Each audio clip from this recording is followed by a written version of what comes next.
مولاي صل وسلم دائما أبدا على حبيبك خير الخلق كلهم مولاي صل وسلم دائما أبدا على.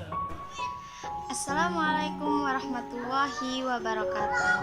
Halo semuanya, pada kali ini kita akan mencoba untuk mereview buku karya Profesor Dr. Pil Haji Muhammad Nurholis Setiawan. Bukunya berjudul Al-Quran Kitab Sastra Terbesar. Profesor Muhammad Nurholis Setiawan ini merupakan seorang akademisi, intelektual muslim, birokrat, dosen, serta guru besar di Universitas Islam Negeri Sunan Kalijaga, Yogyakarta. Buku ini merupakan hasil dari penelitian beliau tentang tulisannya, yaitu disertasi mengenai analisis akar sejarah metode susastra dalam tradisi Islam. Tulisan ini mengulas wacana susastra Al-Quran abad ke-20 dengan melihat relasi susastra dan Al-Quran dengan ijaz, serta membahas manhaj susastra dalam kajian Islam kontemporer. Nah, bukunya Profesor Dr. Nurholis Setiawan ini banyak juga yang menjadikannya sebagai referensi ataupun bahan diskusi dan serta rujukan dalam melakukan sebuah penelitian mengenai keindahan dalam segi bahasa Al-Quran. Dalam buku ini dijelaskan bahwa penafsir pertama atau metode yang mencetuskan metode susastra dalam menafsirkan Al-Quran ini pada periode kontemporer, yaitu abad ke-20, adalah Amin Al-Quli.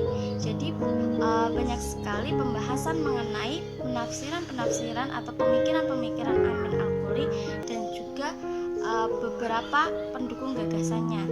Namun tenang saja, buku ini itu tidak hanya akan membicarakan pemikiran Al-Quli dan para pendukung gagasannya saja, bahkan lebih mendalam membahas metode interpretasi susastra terhadap Al-Quran pada era klasik, sekaligus melacak elemen-elemen yang mendasarinya. Nah, disinilah pemikiran Amin Al-Quli ini beserta para tokoh penopangnya akan dijadikan sebagai pijakan untuk melacak akar-akar kecenderungan sastra dalam kajian Al-Quran. Dan bagian ini akan menempati pada bab pertama dari keseluruhan bagian tulisan. Pada bab kedua itu membahas mengenai sekitar status Al-Quran sebagai teks, mengingat banyak sekali ayat yang membicarakan tentang dirinya sendiri, yaitu tentang Al-Quran. Perbincangan Al-Quran sebagai teks merupakan bentuk lain dari identifikasi genre teks Al-Quran yang sekaligus berfungsi sebagai pijakan awal pintu masuk pendekatan susastra. Di samping itu, bagian dari tulisan dalam bab ini juga mendiskusikan ayat-ayat polemik passagen, polemik antara Al-Quran dengan para reseptor awalnya. Ayat-ayat polemik seperti tantangan Al-Quran terhadap reseptor sekaligus respon terhadapnya menjadi penting dalam pembicaraan sekitar genre teks Al-Quran, sekaligus sebagai pijakan untuk menganalisis lebih lanjut mengenai dogma keijazan Al-Quran. Pada bab 2 ini juga akan membahas mengenai jawaban atas beberapa pertanyaan penting terkait tekstualitas Al-Quran.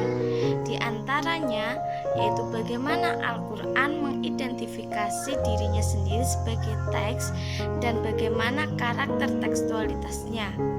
Yang kedua, mengenai bagaimana resepsi oleh komunitas Arab penerima wahyu mengenai Al-Quran. Dan yang ketiga, siapa sebenarnya sasaran wacana polemik yang dimaksud dalam Al-Quran, serta bagaimana relasi ayat polemik dengan kemunculan doktrin keunggulan atau keijazan Al-Quran sebagai sebuah teks. Kemudian pada bab ketiga membicarakan periode awal pengenalan. Bagian ini akan membicarakan periode awal pengenalan karakter sastra Al-Quran melalui telaah historis terhadap karya-karya tentang eksegesis Al-Quran.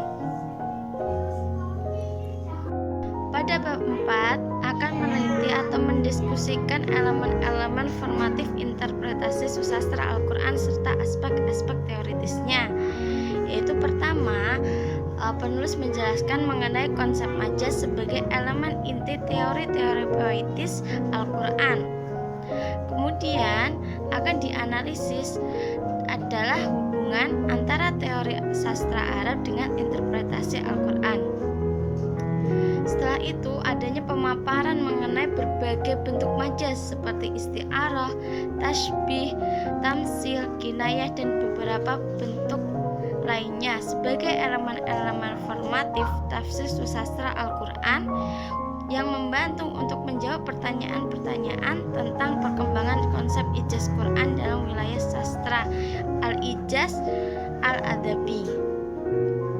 Sedangkan pada bab terakhir yaitu berisi mengenai tulisan kesimpulan-kesimpulan tentang seberapa besar wacana susastra Al-Quran pada era klasik telah memberikan andil besar dalam perkembangan teorisasi susastra Al-Quran di era modern.